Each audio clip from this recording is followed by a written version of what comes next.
ஊராட்சி மன்ற தலைவர்கள் வரைக்கும் இந்த இதை கொடுக்கணும். ஜிடிபியில் நாங்கள் 9.2% வந்துட்டோம்னு சொல்கிற தமிழ்நாட்டில்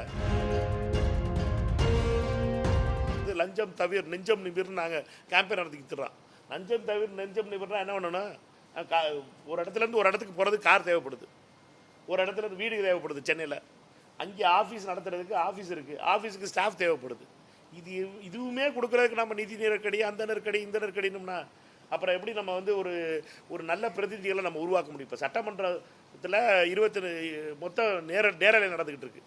சட்டமன்ற உறுப்பினர்கள் யார் எப்படி தப்பாக பேசுகிறாங்க, எந்த வார்த்தைகள் பேசுகிறாங்க, இதெல்லாம் பார்த்துக்கிட்டு தானே இருக்காங்க ஊரில். மக்களை பொறுத்த வரைக்கும் இப்போ சீரியல் ஓடுறாப்புல நான் நீங்கள் தொகுதிக்கெல்லாம் போனீங்கன்னால இருக்குது, மத்தியானத்துலலாம் ஆள் வெளியில் வர மாட்டேது. வீட்டுக்கெல்லாம் போனீங்கன்னா இதுதான் ஓடிக்கிட்டு இருக்குது. சீரியல் ஓடுறதுக்கு பதிலாக அவங்க வீட்டிலலாம் பார்த்தீங்கன்னா சட்டமன்றம் தான் ஓடிக்கிட்டு இருக்குது. அதனால் மக்களை ஜனநாயகத்தில் அவர்கள் அதை நம்ம பார்க்க ஆரம்பிச்சிட்டாங்க. இதை வந்து நம்ம வந்து சட்டமன்ற உறுப்பினர்களுக்கு கொடுக்குற வசதிகளை வந்து நம்ம குறை சொல்வது என்பது நியாயம் இல்லைன்னு நினைக்கிறேன். என்னையை பொறுத்த வரைக்கும் ஊராட்சி மன்ற தலைவர்கள் வரைக்கும் இந்த இதை கொடுக்கணும். உள்ளாட்சி அமைப்புகள்லையும் ஜெயிச்சு வர்றவங்கள தப்பு பண்ணாமல் இருக்குது. யாருமே தப்பு பண்ணாத. இப்போ என்ன பிரச்சனை? நீங்கள் ஒருத்தர் வந்து தப்பு பண்ணாமல் இருக்க முடியாது அப்படின்னு ஒரு சூழ்நிலை வச்சுருக்கீங்க. நீங்கள் அதை மாற்றணும்னா அவங்களுக்கு ஃபெசிலிட்டியை கொடுத்தீங்கன்னா தானே அவர் கேள்வி வைக்க முடியும். நீங்கள் வந்து இது வந்து தப்பு ரைட்டுன்னு. இப்போ எம்பிக்களுக்கு 36 ஃப்ளைட் டிக்கெட்டு ஃப்ரீயாக கொடுக்குறாங்க. இதை கேட்பீங்க, எதுக்கு நம்ம எம்பிக்கெல்லாம் ஃப்ளைட் டிக்கெட் கொடுக்கணும்? எம்பிக்கள் தான் ட்ரெயின் வச்சுருக்க முடியாது, ட்ரெயினில் போய்ட்டு வரட்டும்டா அப்படிம்பிய போனேன். இப்போ ட்ரெயினுக்கு போகிறேன், என்றைக்கு போய்ட்டு வர்றது? என்றைக்கு 2 நாள் ஆகும் இங்கிருந்து டெல்லிக்கு போய்ட்டு வருது. 2 நாள் போக 2 நாள் வரேன். 36 சீட்டு ஏன் கொடுக்குறியன்னு கேட்டிங்கன்னா, எதுக்குடா எம்பிக்களுடைய டிக்கெட் கொடுக்குறியான்னு கேட்டிங்கன்னா, இது எந்த விதத்தில் நியாயம்? எம்பினா கூட்டம் நடந்தால் டெல்லிக்கு போய் தான் ஆகணும், வரத்தான் செய்யணும். இதற்குள்ள டிக்கெட் கொடுக்குறதுக்கும் நம்ம கேள்வியாக காரணம். இவ்வளோ பெரிய வளர்ந்த நாடு, நாங்கள் சூப்பர் வல்லரசு ஆயிடுவோம். நாங்கள் தமிழ்நாடு வந்து ஏதோ ஒரு தமிழ்நாட்டில் வெற்றி நடைபெறுதுன்னு ஒரு தமிழ்நாடு, அடுத்து ஒரு தமிழ்நாடு இருந்துச்சு. கேம்பெயினில் பெரிய கேம்பெயின் நடத்துகிறாங்கல்ல.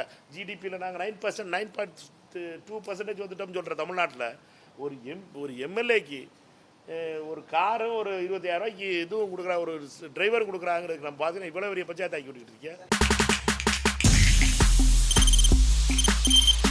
தவிர்க்க முடியாத தம்ப்நெயில்ஸ், கலக்கலான கண்டென்ட்ஸ், சினிமாவும் சீரியஸ் பிரச்சனைகளும், பல வருடங்கள் இடைவெளிக்கு பிறகு இந்த படத்துல ஒரு கலகலப்பும் கைகலப்பும். Me too love you. Thank you அவருக்கு அந்த மாஸ் ஏத்துறது போயிட்டே தான் இருக்காரே தவிர பிரேக்கே இல்லாமல் பிரேக்கிங் நியூஸ் சொல்லும் தந்தி டிவி ஆப். இன்ஸ்டா தலைமுறை வரை இறங்கி அடிக்கும் தந்தி டிவியின் டிஜிட்டல் எக்ஸ்க்ளூசிவ். அது தண்ணிக்குள்ள போகும்போது ஹேங் ஆயிடுச்சு. உங்களுக்கு விஜய் சார் எந்த அளவுக்கு ரொம்ப பிடிக்கும்? Of course, Malayalis are huge Vijay sir fans. ரெண்டு பேருமே ரொம்ப பிடிக்கும் எனக்கு. தந்தி டிவி ஆப்பை இலவசமா டவுன்லோட் செய்யுங்க. ஃபாலோ பண்ணுங்க, சப்ஸ்கிரைப் பண்ணுங்க, என்ஜாய் பண்ணுங்க.